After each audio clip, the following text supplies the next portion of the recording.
आज हम पढ़ेंगे एंटी टीबी ड्रग्स के बारे में, एंटी ट्यूबरकुलर एजेंट के बारे में। अब ये एजेंट्स या ये ड्रग्स वो होते हैं जो कि ट्यूबरक्लोसिस जो बीमारी होती है, टीबी जिसे बोलते हैं, वो बीमारी जो होती है उसको ट्रीट करने में हेल्प करते हैं। इसमें हम इसके बारे में इसमें हम लोग कुछ ड्रग्स पढ़ेंगे, उस ड्रग्स की सिंथेसिस पढ़ेंगे, मैकेनिकल एक्शन यूजेस पढ़ेंगे।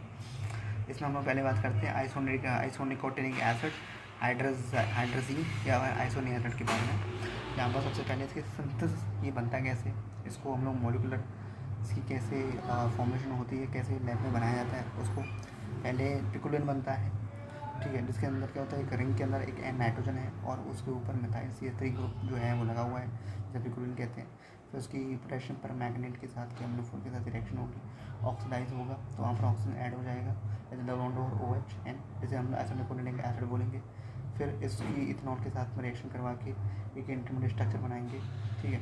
फिर उसका C2H5OH यानी इथेनॉल के साथ रिएक्शन करवा C2H5OH जो होगा उसमें से रिमूव करके और हाइड्रोजीन जो NH2 है उसके साथ रिएक्शन करवा के एक नया स्ट्रक्चर फॉर्म करेंगे जिसका नाम होगा आइसोनिकोटिनिक एसिड। अब ये हाइड्रोजन स्ट्रक्चर जो है जो आइसोनियाजिड है वो हमारा ड्रग, वो एक एंटीटीबी ड्रग होता है। अब इसका मैकेनिज्म ये काम कैसे करता है, अब ये आपका बैक्टीरियोस्टैटिक भी हो सकता है, बैक्टीरियोसाइडल भी हो सकता है, मतलब ये बैक्टीरिया को किल भी कर सकता है और बैक्टीरिया ग्रोथ को प्रिवेंट भी कर सकता है। इसमें होता क्या है कि जो माइकोलिक एसिड जो कि एक जो माइकोबैक्टीरिया होता है उसकी जो सेल वॉल होती है उसका मेन कॉन्स्टिट्यूएंट होता है, उसकी मेन सिंथेसिस जो होती है उसकी फॉर्मेशन में ये शामिल होता है, यानी उसके सेल वॉल का ये बहुत मुख्य कंपोनेंट होता है।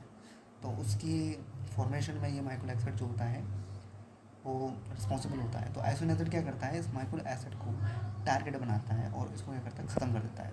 जैसे क्या होती है, उसकी जो सेल वॉल होती है वो कमज़ोर पड़ जाती है, उसका बैक्टीरिया की जो ग्रोथ होती है वो रिस्ट्रिक्ट हो जाती है, वो किल हो जाता है, या उसकी जो ग्रोथ है वो कम हो जाती है। अब इसके यूज़ की बात करें तो ये बहुत ही पोटेंट एजेंट है, मतलब बहुत अच्छा काम करने वाली ड्रग है जो कि आपकी टीबी के ट्रीटमेंट में यानी ट्यूबरक्लोसिस के ट्रीटमेंट में इस्तेमाल होती है। फिर नेक्स्ट ड्रग जो है वो थिम्बुटोल है। ये थिम्बुटोल का स्ट्रक्चर जो है बहुत सिंपल है, ठीक है। ये भी आपकी जो है फर्स्ट लाइन ड्रग में आती है जो कि एंटी-टीबी में इस्तेमाल होती है। इसे यूज़ की बात करें, found to be more effective against, तो ये दो तरह के आपके बैक्टीरिया हैं, उसके अगेंस्ट ये अपना एक्शन पोटेंट एक्शन शो करती है, जिसमें कि माइकोबैक्टीरियम ट्यूबरक्लोसिस है, माइकोबैक्टीरियम कैंसासी है, ठीक है। इसके यूज़ की बात करें तो ये ट्यूमर जो होता है हमारे बॉडी के अंदर जो गांठें बनती हैं, जो रेगुलर सेल ग्रोथ होती है उसको प्रिवेंट करती है। प्लस मेनिंजाइटिस जो होता है, यानी जो हमारे ब्रेन की जो लेयर्स होती है, मेनिंजेस जो होती हैं उसमें जो इन्फ्लेमेशन हो जाती है